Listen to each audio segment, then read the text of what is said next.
I have been dying for somebody to bring this up so I can talk about it. Also, I know I look like somebody's mama dropping him off at the bus stop. Y'all leave me alone, okay? Two things that have always perplexed me about this so-called God. One, all the rules that he makes everyone else follow, they just don't apply to him. Thou shalt not kill unless I want to wipe every firstborn son off the face of the earth, because I just felt like it. Or wipe out an entire town of sinners just because I felt like it. Or just kill the whole population of the earth. Just because I felt like it. Then people want to say, well, God is a perfect God, and we can never understand his mind because he's a perfect entity, so he can do what he wants with his rules. That don't make no sense, and you know why? Point number 2. Why is God seen as this perfect being, and yet he feels human emotions? I'll wait. God is a jealous God. That didn't make no fucking sense when I used to hear that shit in church. Jealous? Jealous of what? He made everything, didn't he? What in the hell does he have to be jealous of? Yeah, you better not praise any other gods than me. I'll strike you down, bitch. Like, what is wrong with you? How am I supposed to take you seriously as a god? You over here throwing temper tantrums because people don't want to praise you. What are you, 5? All right, I got another video for you, and I'm going to let other people speak for me. Again, this is 32 years of my work. The last 5-6 years, there was a turn in it with religion, and I started my religious deconstruction journey. And to be real honest, how that started was the first time that I realized there might be a problem with religion, and it might unravel the very foundation of which I've sort of built my existence and devoted my life to. The first time that I realized that there was something in front of me that may do that, it scared me. And it would be 2 years later before I would let that door open. So I'm making these videos not to be the video that changes your existence of religion if you're not already there, but to tell you there's a problem. And I know you're going to go through the same things that I did. And I've said this before, it's a little bit like the process of grieving when someone dies in your life with an extra couple of steps. And one of the big ones for me was, how could we have been lied, and how was I so stupid not to have known this before? 2, where does that leave me? Where do I get my morals from? Which is what I believe the government is afraid to people to not see religion. And that's really the big parts for me.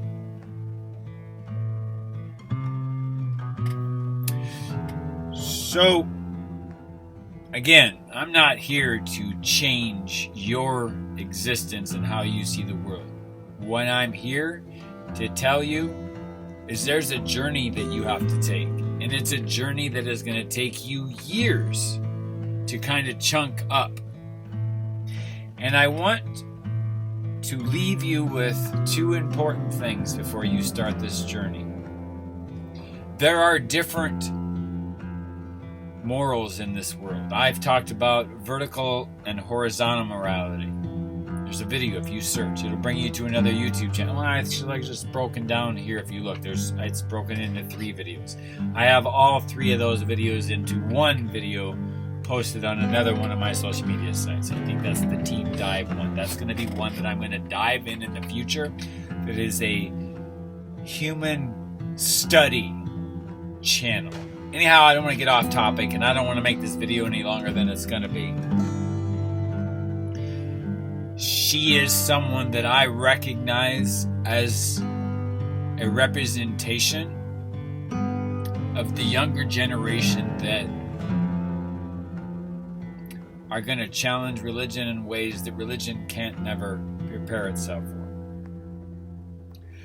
And I've said this before, I'm going to say it again. I am a realist in the realist form, meaning that I can accommodate for even those beliefs which are not my own, but we have to have an honest, foundational conversation about your beliefs if your beliefs are built on a lie.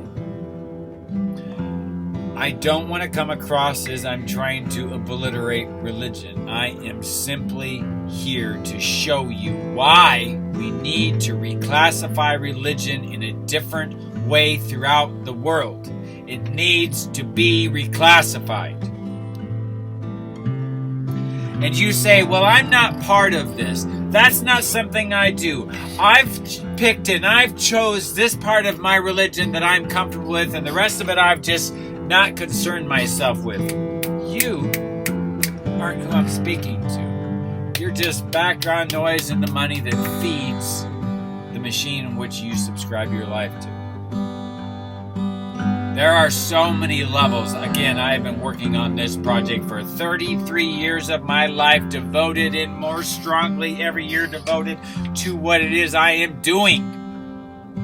So this is a very layered, leveled kind of event for me. You only have to take away one important part. Religion seeks to have control of the world again. Burning witches, stoning people to death, burning people alive. That will be imposed. It will be allowed. It will be the doctrine of law built out of religion. And if they have full power, meaning they dissolve things like the UN and stuff, because the world has grasped religion. Religion is control. Religion is the people. I have long stated, 3 decades into this, understanding religion is understanding people. You don't have to subscribe to the religion to understand that the culture in which the main religion is the belief system. It is important to understand those religions because that will give you a window in how they view you as a person. What is the space that they allow you to live in, or do they allow you to live in a space? Does their religion allow you to have breath?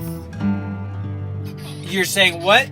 No, there are religions that it is their destiny that they are the only race left on this world. There are many religions. You need to understand them. That is your journey. Because if I pick and choose and say this religion, that religion, then you're going to say that I'm sort of some sort of religious phobia, or you'll have some way to excuse yourself from the table. Excusing oneself, compartmentalizing, putting notes in a box in your closet that you're never going to question, because religion has told you not to question it, and questioning it is a sin, and you are a failure, and therefore you're not allowed to be in the fold. You can choose to live your life just into the realm of an existence that is different than where you're at. You can create a world of your own bubble. In fact, the world is looking in on the United States and saying we are being cultivated into an isolationist country. I've said this many times in a lot of places. Our own bubble. But in such a way, because you're not part of a group, and groups collectively can army together and create resistance. So by making us an isolationist, we are now been put into a class that is more malleable, creating a existence that you barely survive. Rent, food, necessities. So you can just barely scrape by enough. They can allow so many homeless people so that they can gauge how much farther can they make it so you crack. You think that maybe that's a joke, but that's not real. But that's exactly what's happening. Because if you're just surviving, you don't have room for thriving. I made a video about 5 years ago maybe on just that subject. If you're barely surviving, you don't have room for thriving.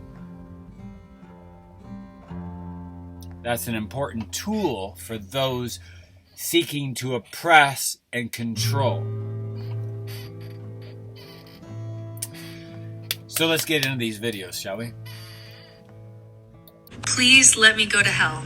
I'm about to go out, but I had to make this video before I leave. Also, y'all never really get to see my body. Yeah, I'm fine as fuck. if you didn't already know. I don't get it. I don't understand it. I don't know why Christians have this mindset of, I have to save everyone. Let us go to hell. Let us burn. Why are you so gung-ho on doing this to the point to where you feel the need to push it on people, hurt people, kill people, just because you have to learn about God? I don't fucking care. Just stop. Y'all always trying to convert a motherfucker. Doesn't it say in your religious text to leave people alone if they don't want to listen to you? Did y'all miss that part? If hell is where I'm destined to go, let me go. Just let me go. Because let me tell you something. This shit, this earth shit, yeah, this is hell. I can deal with anything if I can deal with this. And I've said this before, if hell is the place where all of the free thinkers are, the people that question shit, the people that don't just blindly follow things, send me to hell. That's where I want to go. Let me go, please. Your religion is dying and you're trying to fix that by converting every single person that you see. You ain't gotta save everybody, Susan. Let them go. Let them go. The way I see it, either I'm right and none of this shit is real, I'm wrong and there's a completely other God that none of us have been talking about, or I'm wrong, and this Christian God has actually been sitting here watching these atrocities happen without doing anything to stop them and sending people to hell who complain about it. So I'll go to hell happily, and I might spit in his fucking face if I see his ass. If he has the audacity to be real, I have some fucking words for him. Leukemia, my guy? Like, really? Homelessness, starvation, murder? You just had to create all those things? Fuck you! I just want to step in here for just a minute and speak on the behalf of religion. One of the reasons why I say I just want to reclassify religion. And in that reclassification is the identification that I have created, the pillars of religion, if you will, in the first church of the embodiment of Christ Jesus, that is a religion that I am working on creating that is strictly for the purpose of managing communes and keeping community flow. It will be an open floor church that you can come in off the street, but it is strictly a medium church, meanings the in-between between whatever your belief is and we're here at the church body and your reaching of your spiritual leadership power or whatever. There's a few pillars, and there are some that seem to be coming in my life now that are being structured as this world, this spiritual guide, if you will, that I feel like I'm on. I'm getting taught these most pillar parts of the religion. The main and always the biggest focus one is that you will not control another person's life. Keep your own doorway swept clean. That's actually biblical, but we're going to expound on that. There was in the Quran about sneaking up to people's houses to overhear what they were saying. That's a big no-no. That's one of the longest, first multi-religious philosophies that I have encapsulated into my life. Sneaking up to people's houses, you may catch conversations that are not for your ears or conversations that are about you that aren't in the context that you should be hearing them. People say bad things about you behind your back. That I have come to understand that's how people are. If you look, you will find. And one of those things is people talking bad about you. So you shouldn't be trying to hear those conversations because that's going to misguide. It's a Quran belief. I can't tell you where it's at. Again, it is something that I heard probably close to 30 years ago, and it just stuck as important to me. Never sneak up on conversations. It's oftentimes why I am noisy outside, because I don't want to hear what other people have to say in fear that they may say something that I'm outside that I'm not supposed to hear. Now, there's a different... I'm in a war, so it seems, in my community these days, and so my approach is different. We're in war times. We're going to leave it there. But aside from that, when we talk about war and disease and starvation and all these things,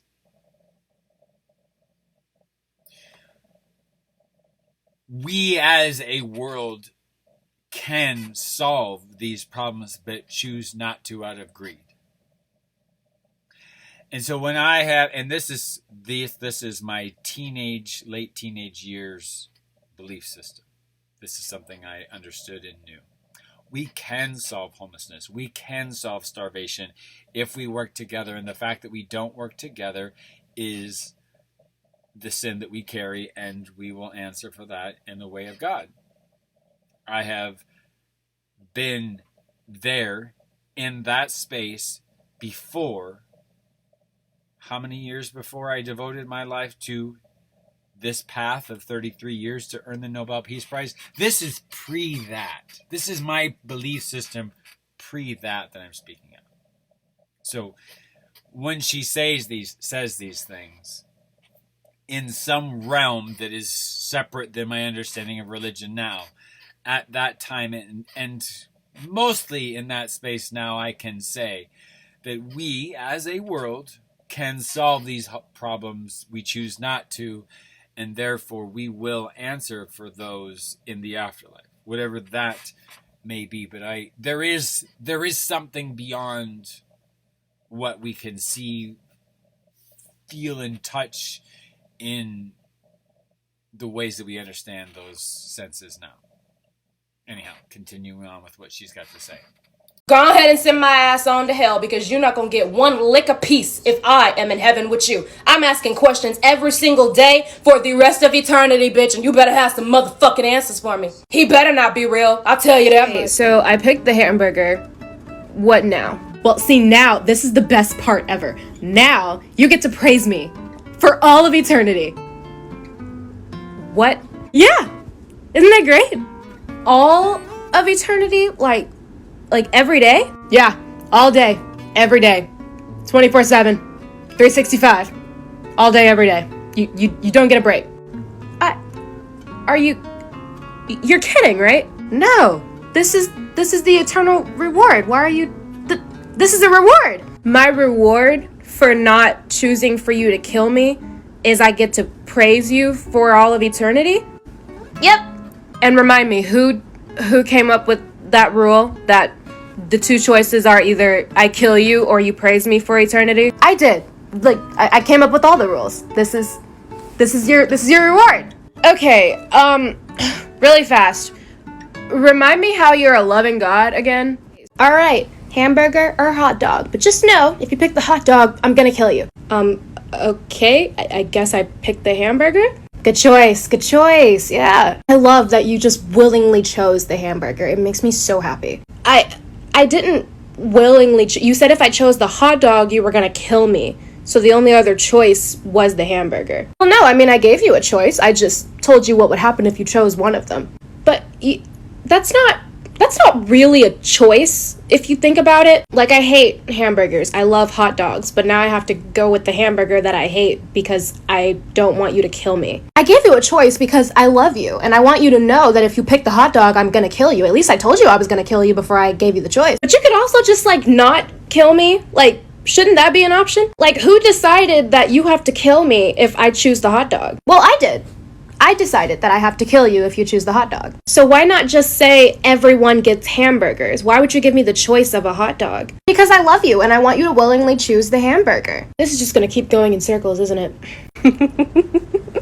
I'm laughing because I'm about to piss a bunch of Christians off. More than half of you so-called Christians don't actually like God, don't actually agree with any of the shit that he does. The only reason that you're serving him is because you're scared to go to hell. That's literally it. If the threat of hell wasn't there, you would not be a Christian. I say that because, one, I used to be one of those people, terrified to go to hell, and was like, this God is fucked up, but I gotta keep believing so that I don't burn. And it's so funny when you say that and Christians are like, no one's scared to go to hell anymore. Yeah, because it's not real. And if it is real, I'll tell you what, if people like me are the ones that end up in hell and people like you are the ones that end up in heaven, I'm good going to hell, 100%. If that's where all the free thinkers are, Sign me up. I honestly believe that this idea of hell that we have now that Christians use to like scare people into converting them into their fuck-ass religion, I don't think that version of hell was the original version that was put in the Bible in the beginning. I really feel like it wasn't like that at first, and then people that were translating it were like, well, not enough people are converting, so we have to make it scary for them. If you don't believe, you'll burn forever. Obviously, when people hear that, they're a lot more inclined to believe. But if this threat of hell wasn't there, a lot of Christians would not believe in God. Some of y'all are delusional and still would, like, regardless, but there is a decent amount that only follow Christianity out of fear to go to hell. That's it. And it's sad to live your life that way. I feel bad for you because I don't live in fear. Oh boy, they're not gonna like this one. Name one person that Satan killed. I'll wait. Now, name a person that God has killed. Yeah, that list long than a motherfucker, ain't it? God has killed more people than Hitler. Let that shit sink in. God gives cancer to babies. God allowed things like slavery, the Holocaust, 9/11, allowed all those things to happen. Better yet, by Christian logic, he created them. He made them happen because it's his story. It's his plan.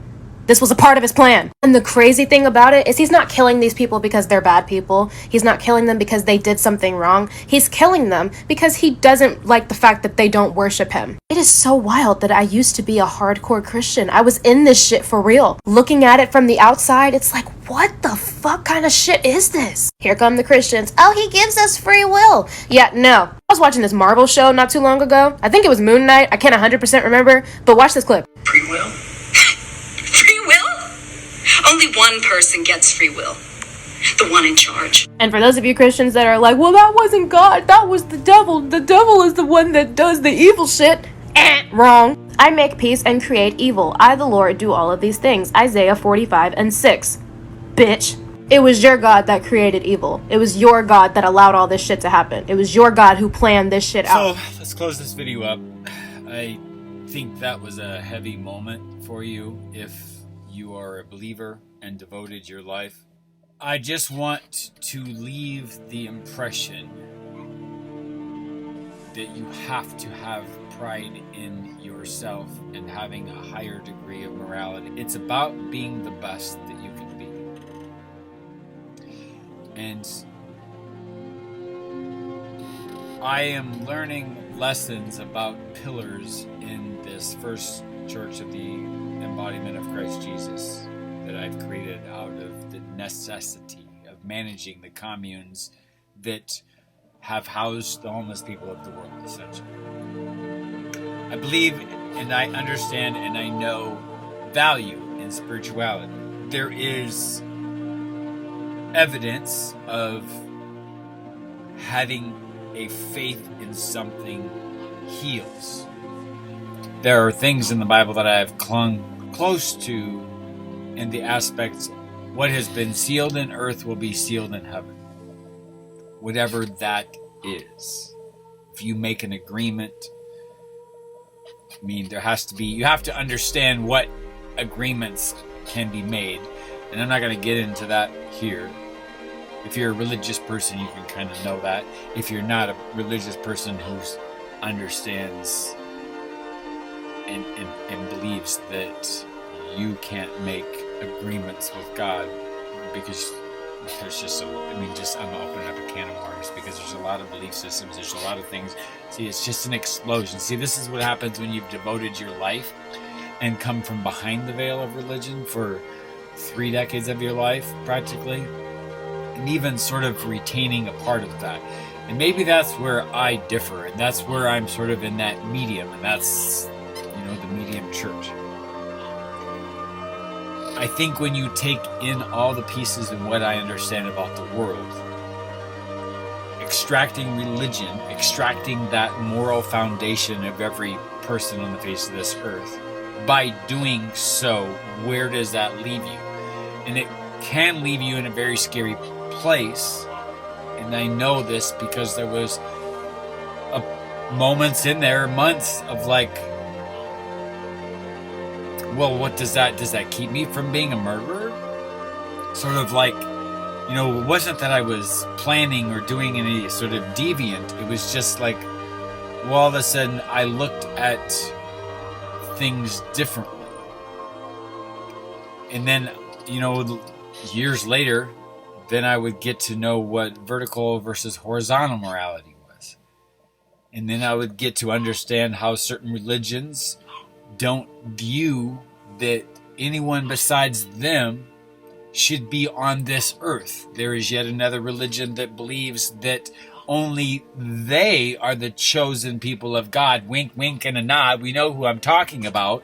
Believes that the rest of us, when God returns, will be their slaves. All of us. So it's important to know religion, to know people, and understand their mindset, the dangers that present themselves. The dangers that present themselves if we ever appear into a world of religious domination, which I don't think will happen, but that doesn't mean things won't change.